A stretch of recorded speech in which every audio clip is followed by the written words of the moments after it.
Hi New River, I hope everyone is having an amazing time in the sunshine during lockdown. I definitely am. Sunshine helps, definitely.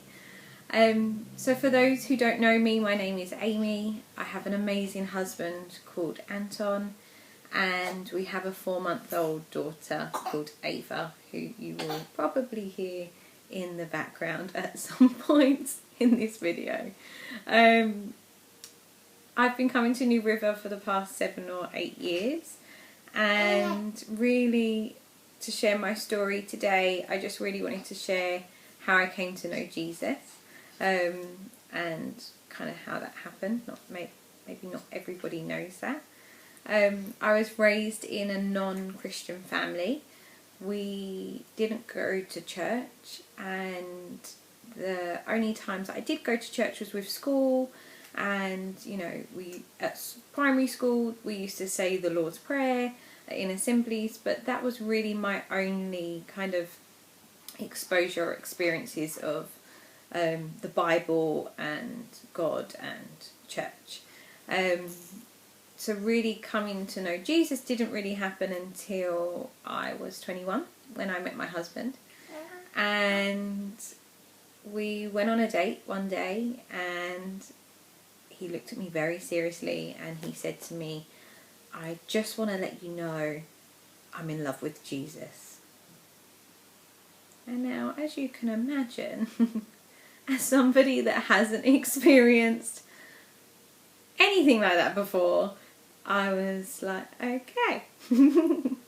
I remember calling my friend and saying to her, "I've met this really great guy, he's amazing and he's so good looking, but he's a little bit of a crazy Christian. He keeps telling me how he loves Jesus." Funny enough, that didn't put me off. But definitely that was something I felt at the time for him and not for me.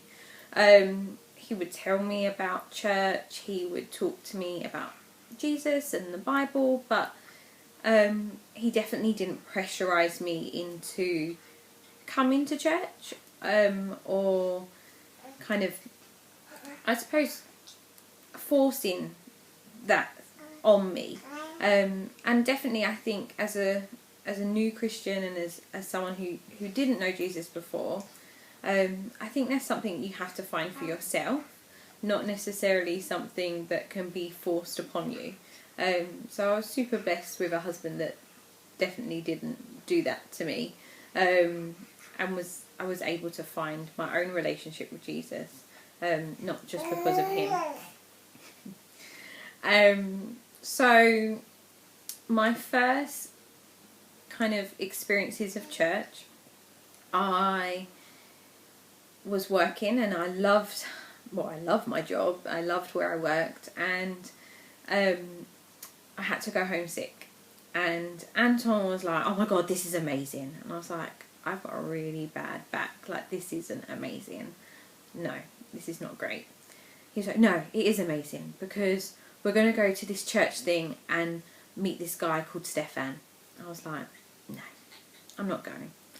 I've never wanted to go to your church. I've never wanted to go to church.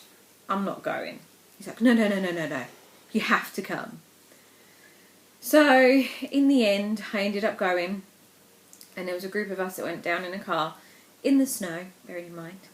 And I sat in this church, which wasn't a church, it was a hall. I was thinking we were going to a church, but no, apparently that's not always what a church looks like, and as coming to New River, we know that that's not always what a church looks like. And I was listening to this guy talking and looking around me, and the next thing you know, he points me out of the crowd. I wanted to hide a little bit inside. I was like, who is this guy? And how, one, why are you pointing me out in the crowd? And two, he starts talking to me about my life. How he's from Germany, he'd never met me. I didn't know him. And he's talking to me about things in my life that I hadn't even told Anton. And they were the first experiences of someone telling me the goodness that God has in store for my life. So at that point, I suppose you could say was the turning point. It definitely still wasn't something I was sure about either. So we went back and I drove home, and Anton always said to me, if you want to find God, just ask him to find you.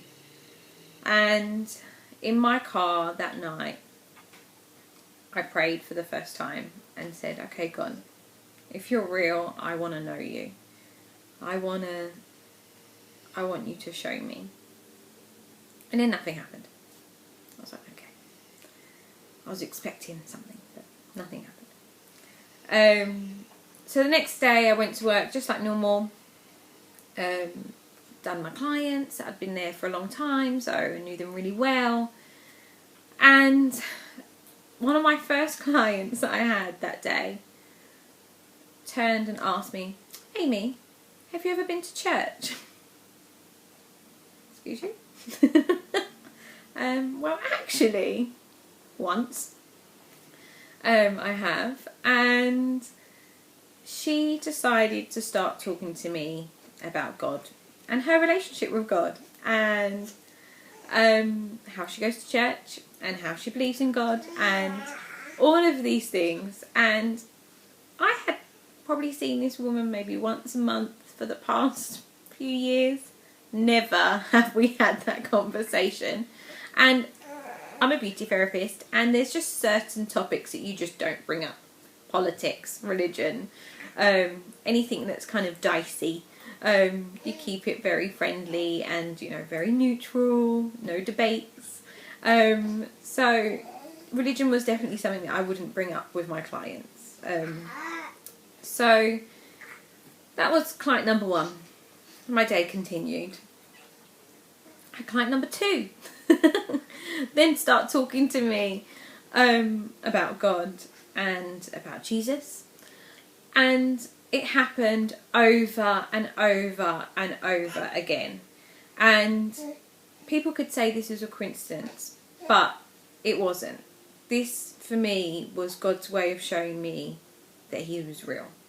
And he was coming to meet me in my place where I'm most comfortable and where I'm most likely to, I suppose, listen and see those signs. One of my clients literally worked with Mother Teresa, and I'd probably done her treatments for years, and the next thing she's telling me is how she used to work in a nunnery with Mother Teresa. Crazy. But as much as that was amazing, I still wasn't going to church. I still wasn't sure. So I prayed again. I said, okay, God, I'm listening. I think that you're real, but it's still not enough. It's not enough to really prove to me that you're real. I need more. I need more than that.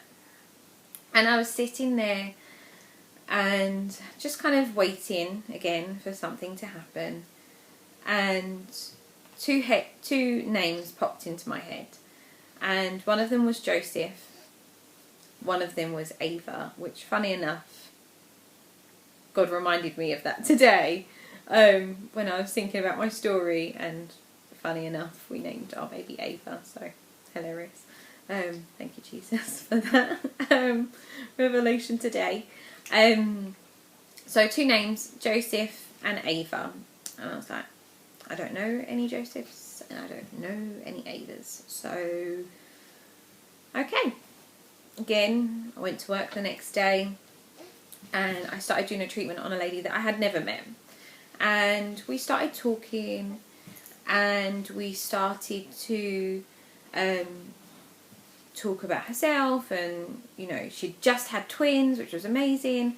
And she turned around and said to me that she sorry, lost my train of thought. She turned around and said to me that she really felt like someone was watching over her with her pregnancy and with her babies. Excuse me. And I obviously asked why she thought that way, and she told me her story of how she went into the hospital for a scan that she wasn't supposed to have. So when she got there, they turned around and said to her, no, you're not actually booked in for a scan today. You know, you're not meant to have one. However, because you're here and, you know, you will do one anyway. Which was, if anyone knows the NHS and baby scans, that doesn't happen, by the way. And so they took her in and they scanned her, and they actually realised that she was losing the babies right then, right now. And if she hadn't have had that scan, they wouldn't have been able to intervene, and she wouldn't have had her babies, basically, which was amazing. And I was just blown away, and I was like, wow, what an awesome story. And so then I asked her, I was like, oh wow, so what's your baby's names? And she turned around and said to me, my baby's names are Joseph and Ava. And I was like, really?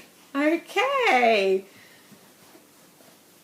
I can't even tell you how, first of all, confused I was at that time, and amazed, and I couldn't explain what had happened. And I really felt like that was God showing me, I'm real.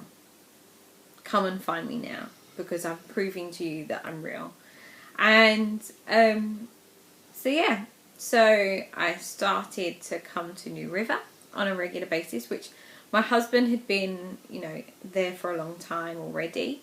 And I started to come to know Jesus.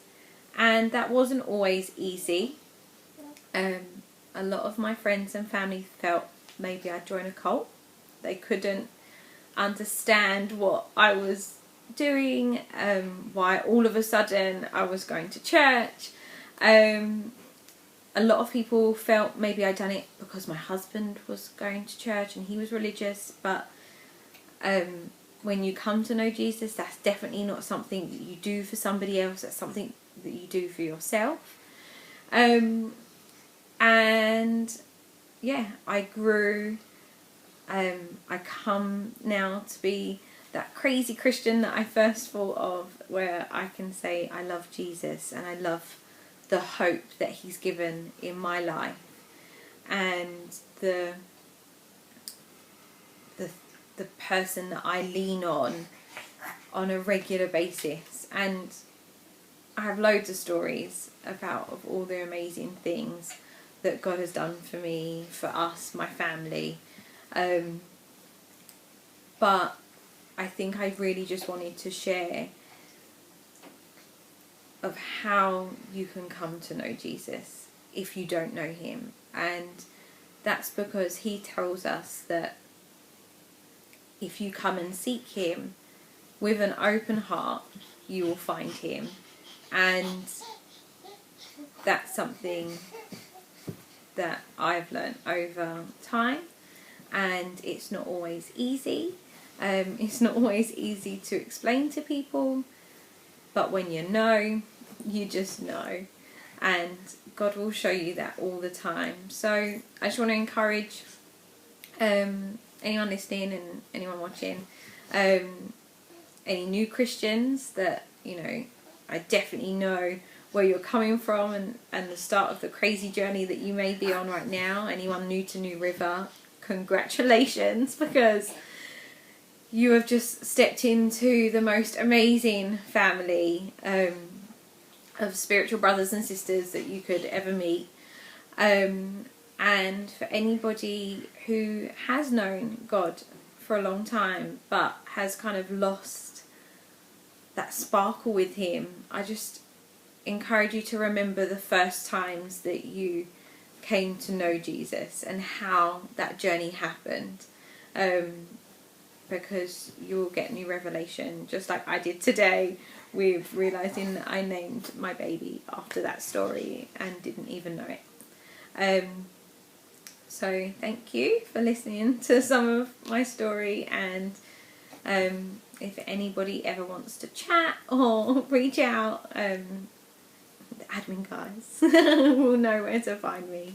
So thanks for listening.